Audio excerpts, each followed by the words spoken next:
तो दोस्तों आज की इस वीडियो में जो हम बात करने वाले हैं, देखिए वो भी कंबाइन हार्वेस्टर से रिलेटेड ही बात करने वाले हैं। तो आज की इस वीडियो में कंबाइन हार्वेस्टर के रजिस्ट्रेशन की प्रॉब्लम और उसके समाधान से रिलेटेड बहुत ही जरूरी बातें डिटेल में बताऊंगा, जिससे कि जो प्रॉब्लम इन भाई को हुई है वो आपको ना हो। तो वीडियो को बिल्कुल भी स्किप मत करना। तो दोस्तों जैसे एक भाई का कमेंट आया था कि सर मैं करतार 4000 लिया हूं, टेम्पोररी आरसी में डिस्ट्रिक्ट मेरा गाजीपुर है और गाजीपुर की जगह उन्होंने गोंडा डाल दिया है। मैं करतार कंपनी में बात करता हूं तो 3 दिन के बाद बात करो ये बोलता है, आरटीओ से आएगा तो मैं भेज दूंगा। इस तरह 1 महीने से ज्यादा टाइम हो गया है, अभी तक मतलब सही रेस्पॉन्स नहीं मिला। तो दोस्तों भाई का यहाँ कमेंट में बोलने का मतलब ये है कि टेम्पोररी रजिस्ट्रेशन में जो एड्रेस होता है उसमें उन्होंने डिस्ट्रिक्ट जो जिला होता है वो गलत कर दिया है। भाई रहने वाले तो हैं गाजीपुर के, लेकिन उसमें जिला गोंडा डाल दिया है, जिसकी वजह से परमानेंट रजिस्ट्रेशन में दिक्कत आ रही है। भाई कंपनी में बात कर रहे हैं तो कोई भी ऑथेंटिक जवाब वहां से नहीं मिल रहा है। इसी तरह से होते होते 1 महीना हो चुका है। तो दोस्तों आज की इस वीडियो में देखिए भाई के कमेंट के अकॉर्डिंग बिल्कुल डिटेल में बात करेंगे कि भाई को अब क्या करना चाहिए। और जो भी भाई अपनी यूट्यूब फैमिली में हैं और ये वीडियो देख रहे हैं तो उन्हें भी मैं सजेस्ट करूंगा कि क्या गलती आपको नहीं करनी है हार्वेस्टर परचेज करते टाइम, जो इस तरह की दिक्कत किसी और भाई को ना हो। तो वीडियो में लास्ट तक बने रहें, क्योंकि हम जो बोलते हैं सच बोलते हैं। और चैनल पे अगर नए हैं तो देखिए चैनल को सब्सक्राइब कर लें। तो आइए वीडियो शुरू करते हैं। तो देखिए दोस्तों, जैसे हम कोई भी नई कंबाइन हार्वेस्टर परचेज करते हैं या कोई भी वाहन परचेज करते हैं तो रजिस्ट्रेशन कराना जरूरी होता है, और वो भी परमानेंट रजिस्ट्रेशन।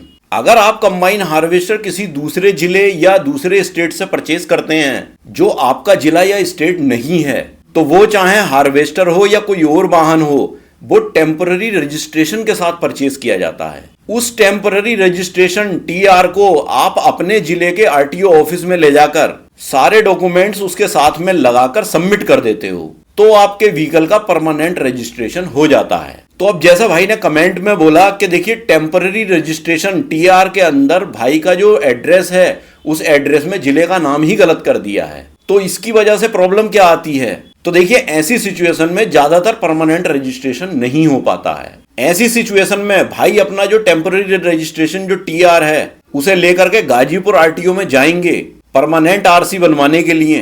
तो आरटीओ पहले भाई से टीआर में करेक्शन कराने को बोलेगा कि मतलब इसके अंदर एड्रेस गलत है आपका, ये करेक्शन आप कराइए पहले। अब देखिए वो ऐसा क्यों बोलेगा, वो इसलिए बोलेगा क्योंकि परमानेंट रजिस्ट्रेशन करते टाइम आरटीओ सिस्टम में टीआर नंबर डालता है। अब अगर टीआर किसी दूसरे जिले से जुड़ा है तो सिस्टम उसी जिले से लिंक दिखाता है, जिसकी वजह से परमानेंट रजिस्ट्रेशन नहीं हो पाता। अब देखिए दोस्तों, यहां भाई ने एक चीज क्लियर नहीं की कमेंट में कि कंबाइन हार्वेस्टर भाई ने डीलर के थ्रू परचेज की है या डायरेक्ट कंपनी से परचेज की है। लेकिन भाई के कमेंट में एक पॉइंट ये लिखा है कि मैं कंपनी में बात करता हूं, तो इसका मतलब यही निकल करके आता है कि भाई ने कंपनी से कंबाइन हार्वेस्टर परचेज की है, करतार कंपनी से, पंजाब से। तो देखिए दोस्तों, ऐसी सिचुएशन में कंबाइन हार्वेस्टर का जो टीआर बना है, जो टेम्पररी रजिस्ट्रेशन बना है, वो भी पंजाब से ही बना होगा। मतलब मेरा कहने का यह है कि पंजाब के आरटीओ में वो टेम्पररी रजिस्ट्रेशन इशू हुआ होगा। अब मैं यहाँ देखिए भाई को कुछ तरीके बता देता हूं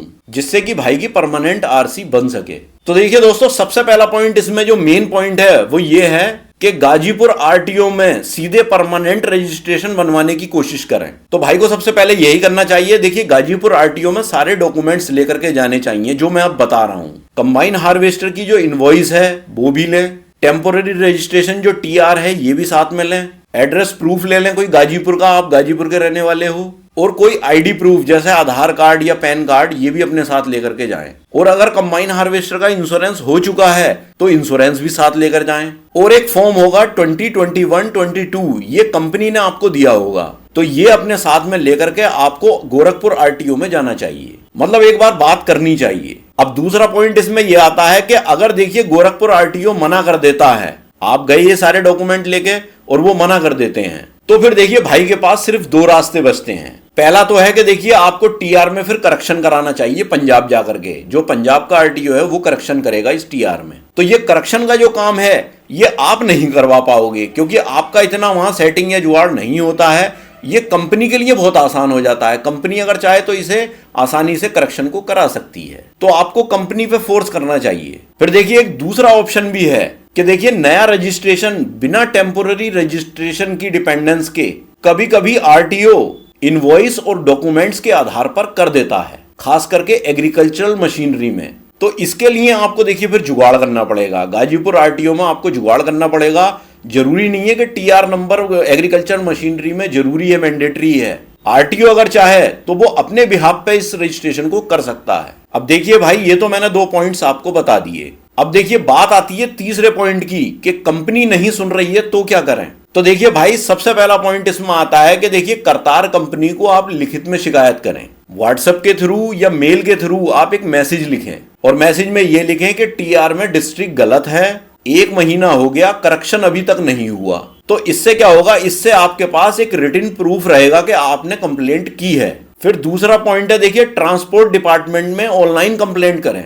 आप जो है वो ट्रांसपोर्ट डिपार्टमेंट पोर्टल पर ऑनलाइन कंप्लेंट कर सकते हैं। अब यहां पर कंप्लेंट करने से आरटीओ, डीलर और कंपनी पर ऑफिशियल प्रेशर पड़ता है। और फिर तीसरा पॉइंट आता है, जब इन सारी चीजों से भी कोई बात ना बने तो फिर है कंज्यूमर कंप्लेंट, अगर इसकी जरूरत पड़े तो। मतलब मेरा यहां कहने का यह है कि देखिए इन सब चीजों से भी बात नहीं बनती है और करेक्शन नहीं होता है तो नेशनल कंज्यूमर हेल्पलाइन 1915 पर कंप्लेंट करें, क्योंकि देखिए गलत आरसी बनाना डीलर या कंपनी की गलती मानी जाती है। तो दोस्तों ये तो सारे पॉइंट हो गए कि भाई को क्या करना चाहिए। अब मैं सारे भाइयों को एक सजेशन के तौर पर एक बात बता दूं कि देखिए ऐसी सिचुएशन आपके साथ भी हो सकती है, तो आप ये गलती मत करना जो अब मैं बताने वाला हूं।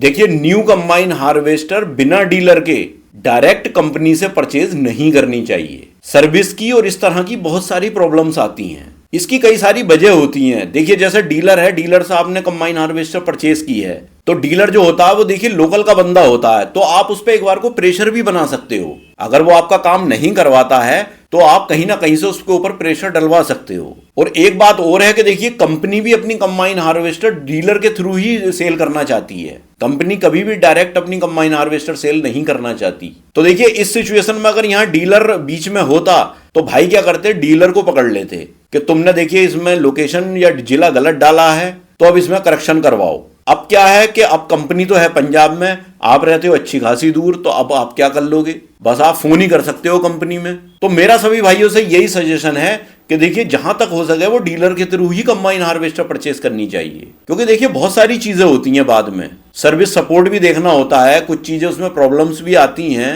तो आप कम से कम डीलर से जाकर के थोड़ा वो सामान ले तो आते हो, कंपनी से कहां से लेकर के आओगे। और देखिए डीलर को कंपनी सामान भी दे देती है, जैसे जो सर्विस के सामान है या वैसी कोई सपोर्ट है तो कंपनी डीलर को बहुत जल्दी सपोर्ट करती है, क्योंकि उससे उसे बड़ा फायदा होता है। तो बाकी दोस्तों इससे रिलेटेड अगर किसी भी भाई की कोई क्वेरी हो या सजेशन हो तो वो मुझे कमेंट बॉक्स में कमेंट कर सकते हैं।